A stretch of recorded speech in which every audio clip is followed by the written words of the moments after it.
There are moments on a talent show stage when a single voice stops the world. That happened in April 2023 when a 13-year-old boy in a school blazer opened his mouth on the Britain's Got Talent stage, and the room went completely silent. What followed wasn't a story of tragedy. It was one of discipline, family, and a boy who turned an ordinary Sunday choir practice into a career that would put him on some of the most famous stages in the world. This is the real story of Malakai Bayoh. Malakai Bayoh was born in May 2010 in London, to a family with roots in Sierra Leone. Like a lot of British choristers, his musical life didn't start with grand ambition. It started with his mum. Around the age of 7, she enrolled him in the choir at St. George's Cathedral in Southwark, South London. A decision Malakai has since joked about publicly, describing his mother as very bossy for making him join in the first place. It's a small, funny detail, but it's also the truth. The voice that would later move Simon Cowell to tears began as a Sunday obligation handed down by a mother who clearly knew something the rest of the world didn't yet. At the cathedral, Malakai learned the fundamentals that choir training is built on: breath control, pitch discipline, sight reading, and the patience required to sing the same passage over and over until it's right. Choral music is unforgiving in that way. There's no auto-tune, no backing track to hide behind.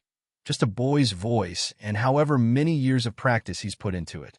It was here, inside a formal, centuries-old English choral tradition, that Malakai's technical foundation was built long before any camera ever pointed at him. Word about his voice started to spread the way it usually does now, not through a manager or an agent, but through a phone camera. A school performance of "Oh Holy Night" was filmed and shared online, and it traveled far beyond his classroom, racking up views and catching the attention of people well outside his corner of South London. That clip became something of a quiet turning point. It didn't launch him into instant stardom, but it put his name into rooms it hadn't been in before. By 2022, still only 12 years old, Malakai was cast in a professional production of Handel's opera Alcina at the Royal Opera House in Covent Garden, playing the role of Oberto. This was not a school production or a youth showcase. It was a full main-stage run at one of the most prestigious opera houses on earth, alongside internationally established singers. For a 12-year-old to be cast in that kind of company said a great deal about how seriously the classical world was already taking his voice. But his opening night, on the 8th of November, 2022, also delivered a much harder lesson about public life than any child should have to learn that young. During his solo aria, an audience member, reported to be a man in his 70s, began heckling him, shouting rubbish, and this isn't singing loudly enough for people nearby to hear. The audience around the heckler quickly shushed him, and by the interval he had left the venue. Malakai kept singing. He finished his performance and received a standing ovation. The Royal Opera House did not treat the incident lightly. In a public statement, the company said it was appalled by what had happened and confirmed it had banned the audience member for life, a punishment that opera commentators noted is almost unheard of in the venue's recent history. The theater also said it was working directly with Malakai's family and school to make sure he was properly supported afterward. Critics who reviewed the production singled out the moment too. One reviewer for a major UK newspaper called it a shameful heckle, while noting that Malakai still earned a huge ovation despite it. It was by any measure an ugly moment, cruelty aimed at a child doing his job well. But it's worth being precise about what actually happened rather than exaggerating it into something it wasn't. There is no public record of any similar incident recurring, and Malakai continued performing in major venues in the months that followed without further reported disruption. That contrast, extraordinary praise on one night, open hostility on another, says something honest about what it means to step into public life as a child. Not every audience is kind. Malakai learned that early, and he kept singing anyway. By the time Malakai auditioned for Britain's Got Talent in 2023, he already had opera credits, a viral choir clip, and a Christmas duet with Welsh singer Aled Jones behind him. A version of "Oh Holy Night" released through Classic FM that had circulated widely online. Even so, nothing quite prepared the BGT judging panel. Simon Cowell, Amanda Holden, Alicia Dixon, and Bruno Tonioli for what came next. Malakai walked out and explained, simply, that his dream was to be a singer, and that he'd started at age 7 because his mum made him join the choir. Then he sang "Pai Jesu," a piece by Andrew Lloyd Webber. The performance was quiet, controlled, and completely still in the way that only genuinely great classical singing can be. No theatrics, no vocal runs for applause, just a clean, pure tone held with total confidence. By the final notes, the room had gone the kind of silent that talent show audiences almost never go. Simon Cowell, not known for being easily moved, was visibly emotional by the end of it. He pulled Malakai into a hug on stage and told him, "How amazing was that? I mean, seriously, seriously good. One of the best voices I think I've ever heard for someone your age." Then he said the word that would end up defining the moment: golden. He hit the golden buzzer, sending Malakai straight through to the semi-finals as gold confetti rained down over the stage. Watching from home, composer Andrew Lloyd Webber, whose own piece Malakai had just performed, posted his congratulations directly, calling the performance stunning and saying he'd been incredibly moved by it. The clip spread fast. Within days, Malakai had gone from a talented schoolboy chorister to a name recognized well outside the classical music world. Advancing to the semifinals meant a harder challenge, both musically and mentally. Malakai chose O mio bambino caro, Puccini's famous aria, a piece with real technical demands, not something typically attempted by a 13-year-old in a live television format built around 3-minute performances. He delivered it with the same composure he'd shown in his audition, and the judges responded with more of the same amazement. He advanced to the live final.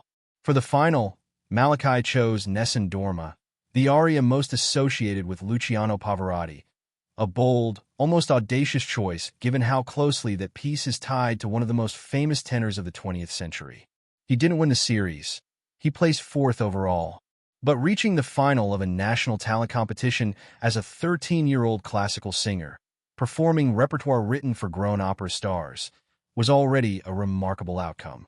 He remains, to date, the highest-placing Golden Buzzer act from that particular series. What happened after the show is really where Malakai's story becomes unusual. Rather than fading the way most reality competition contestants do once the series ends, Malakai was signed by Universal Music not long after the final aired. In July 2023, he released his debut album, Golden, a mix of classical arias and more contemporary arrangements.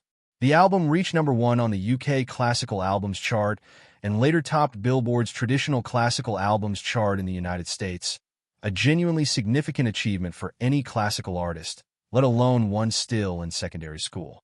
The collaborations that followed read like a list most working opera singers wait decades for. He worked on a recording of Benedictus with composer Sir Carl Jenkins.